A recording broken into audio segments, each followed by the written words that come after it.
Good evening, ladies and gentlemen. Good evening, all U.S. Constitution protects all lives matter members out there. Good evening, all to my brothers and sisters from the United States military.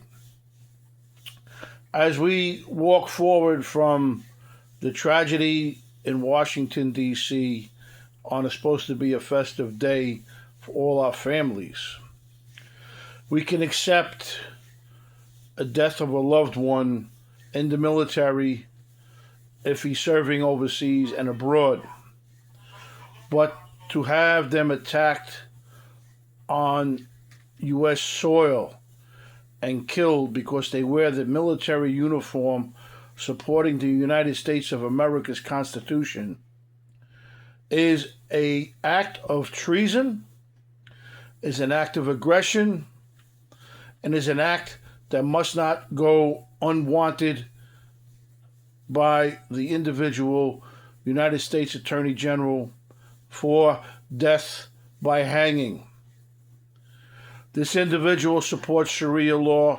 We'll give him Sharia law under the United Nations Articles 2 through 9. Do not charge him under U.S. law only, but also try him under UN treaty laws, which gives you the ability for death by hanging in public. Hang him on Capitol Hill from the gallows for all to see throughout the world.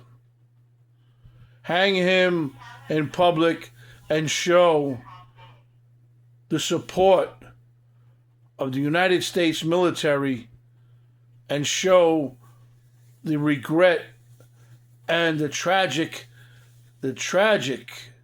attack on an American in uniform in our nation's capital. Let us not forget the two attacks on the World Trade Center, which the second was so devastating that we still feel the pain and our people still suffer. Children are without fathers. Women are without husbands. Mother and father are without sons and daughters. But to have your child taken away for wearing the United States military uniform in the capital of the United States of America, the home of the free, the home of the brave, well, let's show these cowards how brave we really are. Let's show them what respect that we give our flag and the men in our military. Bring this gentleman before a United Nations law also, which can be held in this country, under Kadek versus Karasnik, 70 Fed 3rd, 232, 2nd Circuit, 1995. Let's give him death by hanging and get it over with and show the world we respect our United States military people and will not stand for any tragic attacks on our country, on our children, on our men and women that are in uniform. As long as you're in this country, you're under the protection of the United States flag.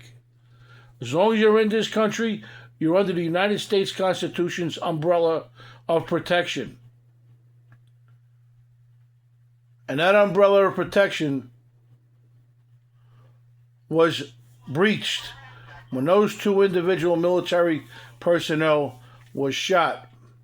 And when you attack two military personnel in Washington, D.C., in the Capitol, is not only an attack on the United States military, but an attack on the U.S. Constitution and an attack on the White House. Attacking these two individuals in the United States Capitol is like attacking the president or vice president or any member of Congress or Senate in their official capacities. So again, ladies and gentlemen, on this day of festivity, we mourn for our dead and we mourn for the families that lost those two individuals. God bless you, and the United States Constitution protects All Lives Matter, Inc. offers our condolences to those families for the individual mishap that should not have never happened in the United States of America. Thank you very much. God bless you. And remember one thing. We the people, for the people, by the people, will prevail. Francis Scott Key wrote the Star Spangled Banner. And listen to the meaning of what he said and how he wrote it. It is true, it is factual, and it is grounded.